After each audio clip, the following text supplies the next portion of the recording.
1.3 Japan भौगोलिक वातावरण। इतिहास का अध्ययन करते समय भूगोल को समझना महत्वपूर्ण है क्योंकि यह परिभाषित करता है कि निवासियों के लिए क्या संभव है।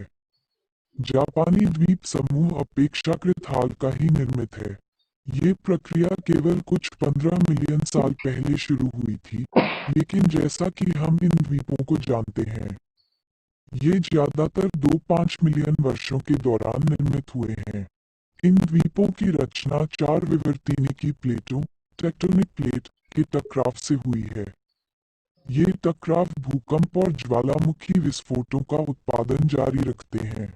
इस अस्थिर स्थिति ने नियतकाल की आपदाओं को जन्म दिया है, जिसके परिणामस्वरूप निवासियों को इन बार आने वाली आपदाओं का पूर्वानुमान और सामना करने के लिए सीखने के लिए मजबूर किया है।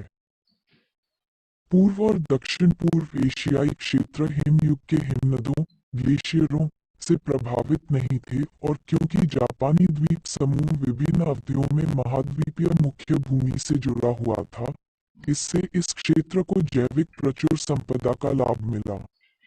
उदाहरण के लिए, उत्तरी अमेरिका में वाणिज्य की दृष्टि से उपयोगी देशी वृक्षों की 250 किस्में हैं, जबकि जापान में ऐसे वृक्षों की 500 किस्में हैं।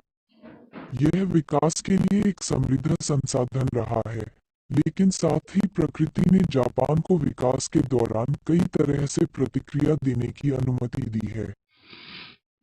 जापान का भूभाग 80% पहाड़ी है, और ये पहाड़ औसतन 2 से 3 हजार मीटर की ऊंचाई के हैं और खड़े ढलान वाले हैं। संकरी घाटियों के पहाड़ी भागों में जलधाराएं हैं जो उग्र धाराओं में बदल सकती हैं। इसने जल प्रबंधन को बहुत महत्वपूर्ण बना दिया है, और इससे परिष्कृत जल प्रबंधन तकनीकों का विकास हुआ है।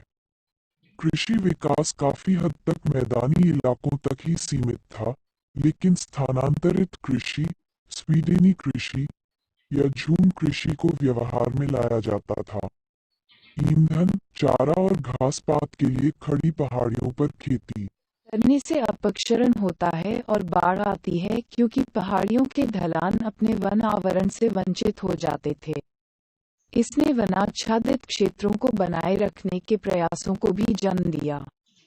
आज भी जापान को 70% भाग वनाच्छादित है। 2. यहाँ जलवायु बड़े पैमाने पर हल्की सर्दियों और उष्ण ग्रीष्मकाल की है, जो तट के साथ जलोढ़ मैदानों में सिंचित चावल की खेती की अनुमति देती है।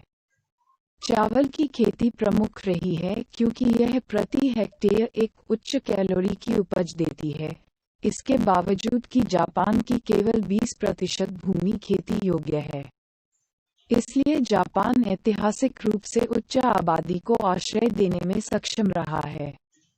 ज्वालामुखीय मिट्टी काफी हद तक अम्लीय थी, लेकिन उर्वरकों के व्यापक उपयोग से इसमें सुधार हुआ। यह आवश्यकता इस तथ्य के कारण थी कि आधुनिक समय में जापान दुनिया में रासायनिक उर्वरकों का सबसे बड़ा उपयोगकर्ता बन गया। समुद्री संसाधन हमेशा से ही भोजन का एक महत्वपूर्ण स्रोत रहे हैं।